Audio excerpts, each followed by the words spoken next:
Hey everybody, welcome to Board Online, Board Offline. Today we're going to be teaching you how to play the Great Wall.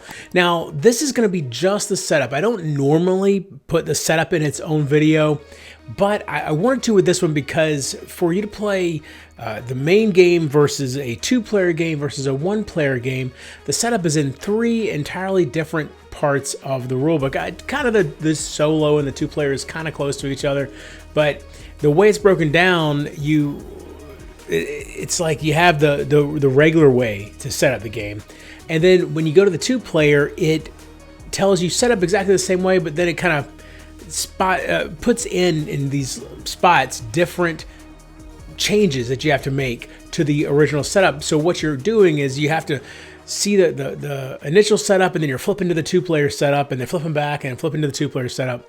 And then the solo setup says to know how to do everything for a two-player game, and then also do these things as well. So what I've done is I've dragged those three different sets of setup rules together into this one video. After this video, we will have a gameplay video for the main game, and then another, or I should say a gameplay instructional video, and then another instructional video part 3 for two-player and solo, how to use the AIs for those versions of the game. So this is the setup for not only the regular competitive game, but also two-player and solo setup. To begin setup, place the board with the correct side face up. In this case, this is for 3 or fewer players. The other side would be for 4 or 5. If playing a two-player game, place a barricade in each horde slot of the leftmost wall section, as you see here. These horde slots will not be used, and these barricades will not be removed throughout the game. Do the same for a solo game.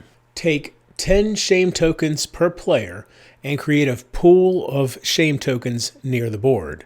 In a solo game, only 10 shame tokens will be used.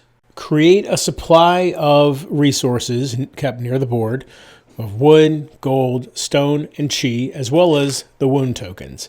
I usually keep them in this plastic container that came with the game. All of the wall levels should be kept near the board as well for easy access. Place the time token with this empty side up, not the +1 side, on the first space of the time track. On the 4 and 5 player side of the board, it will be placed on the space corresponding with the player count. Shuffle the artifact cards and then place 3 of them face up in this section of the board. Return the remaining artifact cards to the box. They will not be used this game. Each player chooses a clan and takes the matching color components: a player screen, 6 command cards, 8 clerks, 2 horsemen, 4 archers, and 10 spearmen, as well as a T marker and an honor marker. Players will keep their resources hidden behind this screen, which also doubles as a player aid. If playing a two-player game, after each player has chosen their color, choose an additional color for the Reed clan. Place the Reed clan between the two players with their Reed clan command card, the Reed clan general, the T marker in the chosen color, 3 clerks, and all spearmen. The rest of the components for that color will not be used. If playing a solo game, the Reed clan is set up just like a two-player game, and additionally, players will use another color to assign components to Ki Jushao. Ki receives all clerks, all soldiers, the T marker, the honor marker, also 6 solo command cards, and the general. The solo command cards should be shuffled prior to beginning the game. 2 of Ki's horsemen and 2 of his spearmen are placed as Level 1 overseers.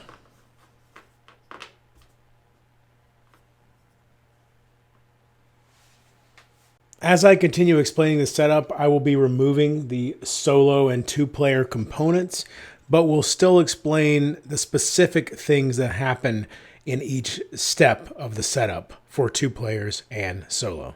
Make sure to remove the cooperative horde cards, which have this symbol at the bottom, and then shuffle all remaining horde cards and place the deck here. Since the leftmost horde slots are not used in a 2-player or solo game, all horde cards with that symbol in the leftmost slot should be removed. The remaining horde cards will make the horde deck. The same is done in a 1-player game. Place 1 horde card in each of the first row slots. In a 4-player game, an additional horde card is placed out, and it is placed in the section according to the next horde card's indicator. So here. In a 2-player game, only place horde cards in these 2 spots, and the same is true for a solo game. Place out 9 barricades, 1 in each barricade slot. In a 2-player or solo game, only place 6 barricades out. Shuffle the tactic deck and place it face down on the appropriate slot on the board. Prior to shuffling the tactic deck, the player should make sure none of the cooperative cards are in there. Remove the cooperative generals indicated by this symbol in the bottom right corner, and then shuffle the remaining generals. Deal 2 face down to each player. Take 1 unit of each resource as well as 1 wound marker and place them randomly in the slots of the location track for the general. Shuffle the advisor cards and deal 2 randomly to each player. In a solo game, take 2 random advisors and place them beneath the general's card as his initial 2 supporting advisors. All players look at the 2 generals and 2 advisors they received.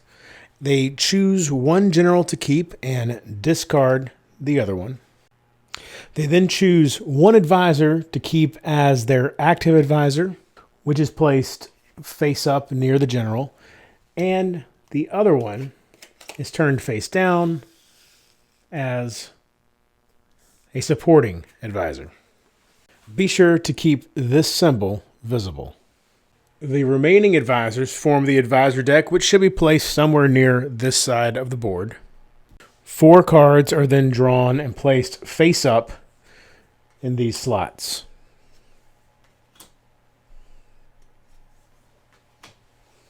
Each player places 3 of their clerks in this clerk space on the main board. In a 2-player game, the Reed clan starts with 1 clerk in the lumber mill, quarry, and gold mine. The same is true for a solo game. Each player then looks at the bottom of their general card and acquires the indicated number of resources, in this case 5 wood, 5 stone, 4 gold, and 2 chi. They also draw the indicated number of tactic cards, in this case 1.